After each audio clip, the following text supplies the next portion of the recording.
Hello mga Kamita World. So guys, may isi-share lang po ako sa inyo kasi ito si Kuya Ray Proylan Salde ay nasa 80k followers na to. So nagtaka ako guys kasi ako road to 97k. Pero hindi pa siya kumikita. Hindi pa siya kumikita sa Facebook. Kumita siya sa Star lang daw.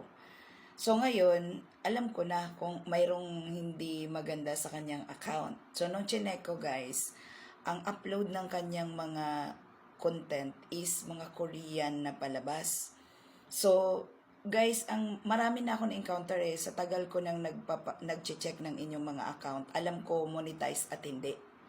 Alam ko kung yan ay approve ni Reels at approve ba ni Enstream Ads. Alam ko yan. Kahit magsabi ka pa sa akin na, ay ma'am, matagal na po akong monetize. Yun pala guys, monetize siya sa Star. Ganito kasi yun guys. Karamihan kasi ng mga ating mga content creator, ang lalaki na ng bahay. Ang lalaki na ng bahay, tapos feeling nila napakalinis ng account nila. Tapos inaabot na sila ng taon, hindi pa rin monetize sa Reels at saka sa long form video, yun in stream ads.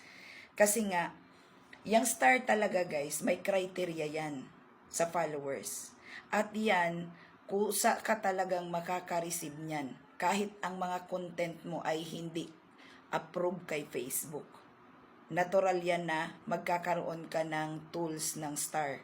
Once na naka 500 to 1,000 followers ka na, magkakaroon ka talaga ng tools for setup. Kasi guys, ganito yon. Kung ikaw ay malaki na pa rin malaki na ang account mo ha, malaki na ang account mo, at ang tingin mo ay nakasahod ka naman sa Star, sabihin na natin nakasahod ka sa Star. Okay, sabihin natin nakasahod ka sa Star ng $25. Yun naman yung pinakamaliit na minimum natin dito, 25 tsaka 100. Yan lang naman eh.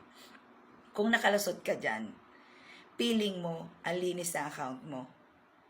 Guys, natural na ibigay ni Facebook yan. Yung iyong sahod sa Star. Bakit po?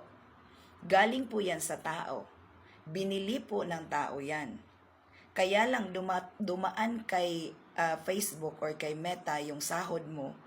Kasi doon talaga po yan papasok dahil babawasan pa niya yan ng tax. Gets niyo ba? Babayad ka pa sa Google. Daming mga minus dyan sa mga pinapadala sa atin na tala. Hindi yan buo na marireceive natin na yung binibigay ng tao pinapalipad sa atin. May mga minus yan. So yan, kahit may violation ang content mo or account mo, ibibigay at ibibigay ni Meta yan.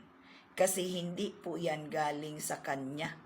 Nanggagaling lang sa kanya, pinapadaan lang sa kanya, dahil nga, company niya to eh. Hindi naman pwede direct to GCash ka dyan eh. Diba na kusang ipapadala ng followers mo. Kaya kung pwede nga lang po sa akin eh, huwag na kayo magpalipad ng Star, sa GCash ko na lang kayo mag-send, joke lang. Pero malay nyo, di ba? May mag-send sa akin sa GCash na ko. Diyos ko, for the first time ako makaka-receive ng ganun. Naiingit ako talaga sa mga big content creator na pinapadala ng mga followers or viewers na direct to the bank, direct to GCash, remittance, sarap ng feeling. Kailan kaya ako makaka-receive na? Guys, yan.